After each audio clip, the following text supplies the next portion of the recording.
1.2 million planned homes to zero homes, zero built. You've been hearing housing promises for years on end that we're going to fix the housing crisis by building millions of homes. But it's a lie and one big scandal underneath it all. How did we go from 1.2 million homes that had all permits and approvals to getting completely wiped out? This is not an accident. This is a systemic collapse of Toronto's housing future. And it directly impacts why the middle class can't afford to live here. So stay tuned for the three culprits and why this has led to the housing catastrophe that we're in right now. Let's dive deeper.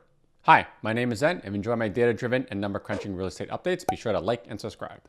There is a backlog of 1.2 million planned homes in the Toronto-Hamilton area that is not being built, which is crazy if you think about it, because we've been hearing all these promises in the last few years about how we need to build 3 million homes, 4 million homes to make things affordable. And keep in mind, when politicians talk about affordable, it's not for you and I to buy. I've been talking about this for a long time. It's more so creating more rentals right now because that's all we're building. And there's this dream idea that we're somehow going to be able to double the housing output to 500,000 units or 500,000 by the mid 2030s. And for context, the most amount of homes we've ever built, going all the way back to like the 60s, is in the 1970s after the Second World War when all the veterans came back, and we built about 270,000 homes. How are we going to double it, right? So I'm going to break all this down and why this is all just one giant scandal. It's just all a bunch of political talk and it's not really getting anywhere. So where this 1.2 million homes are backlog right now is coming from this report that was created by Civic Action. And they're talking right now where currently we are building about 99,000 units. So they're under construction, there's a crane, people are working on it. But there's 1.2 million units that are stalled. So they're approved, meaning they are zoned, they have permits, so that if they wanted to, the builders could start construction right now. But they haven't. That is the key. So they're saying for every one home that is being built right now, there's 12 in the pipeline that have been approved by the city that are not being built. So this idea of saying, hey, it's the city's fault, they're too slow, they're doing this, doing that, it's sometimes not. Actually, what's happening right now is a lot of these projects do not make financial sense to build because of a lot of other reasons I'm going to get into in this video. So one of the core failures that is at the core of building Toronto homes so that becomes more affordable is the fact that the current financing models and risk tolerance do not allow for the builders to build and scale it. Because having the capital availability, meaning that they have some money or the land ready and it's zoned and built, doesn't necessarily mean that there's going to be construction activity because the financing models don't make any sense right now. And these kind of core failures are bubbling up and we're seeing a lot of like lack of affordability right now. You can see a lot of politicians, left or right, doesn't really matter, saying that average home prices now must come down. And that's the narrative that they are talking about. So this is the federal housing minister, Gregor Robertson, talking about how the average prices in Canada do need to come down through the construction of more affordable housing at the lower end price scale. But what does that mean and who's going to be building these more affordable homes? Because we've had reports before, even from CMHC, saying that, hey, we need to build 4.8 million new homes in the next 10 years, or if you do 4.8 million divided by 10 years, that's like 480,000 units. And like I was saying in the beginning of the video, the most we've built was 270. How are we going to like double that output right now when we're trying to build lower price homes so that becomes affordable? It just doesn't make any sense. Because if the people who are building these homes need to at least make money, if you're building in an economy where they're forcing or saying that prices need to come down, why would you build, right? It just doesn't make any sense. Why would anyone who's building homes be incentivized to build and sell homes when the price of homes are dropping?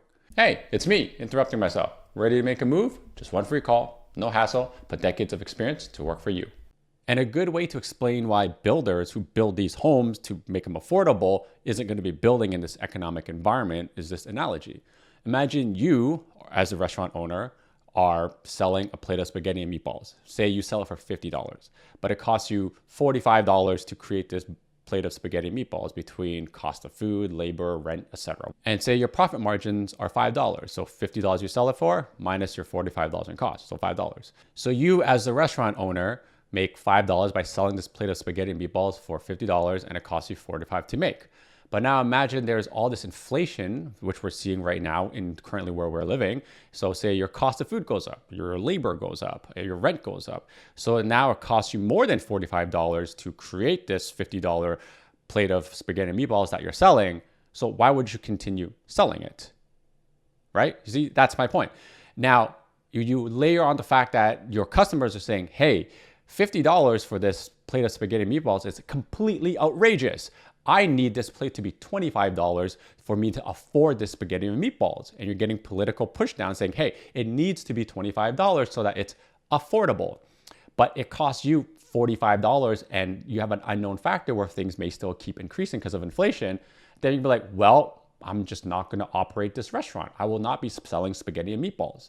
So therefore, there's going to be a lack of spaghetti and meatballs in the future because there's one less restaurateur making spaghetti and meatballs.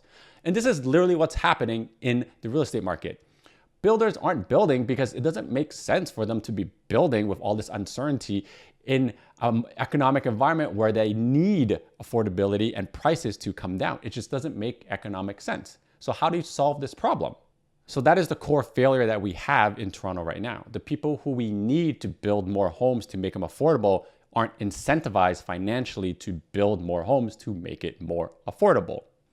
And there are obviously going to be consequences because if you think about it, it's the middle income workers that are kind of getting screwed right now. So they have very strong employment, but they're becoming what this report calls the invisible poor.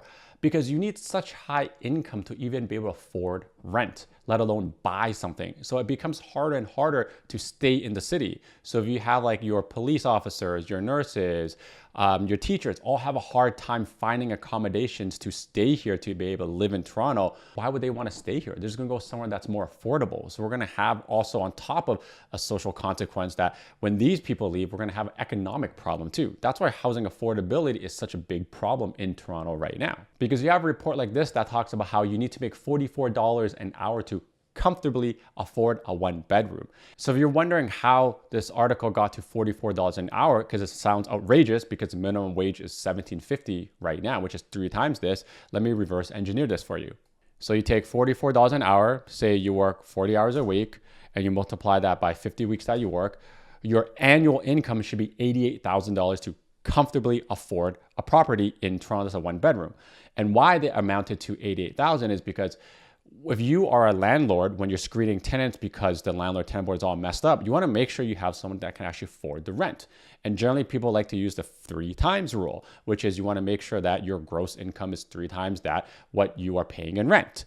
So if your income is $88,000, you divide that by 3, you're basically paying $29,000 a year in rent, or you divide that by 12 for monthly rent, and that gets you to $2,400, which is approximately what a one bedroom is in Toronto.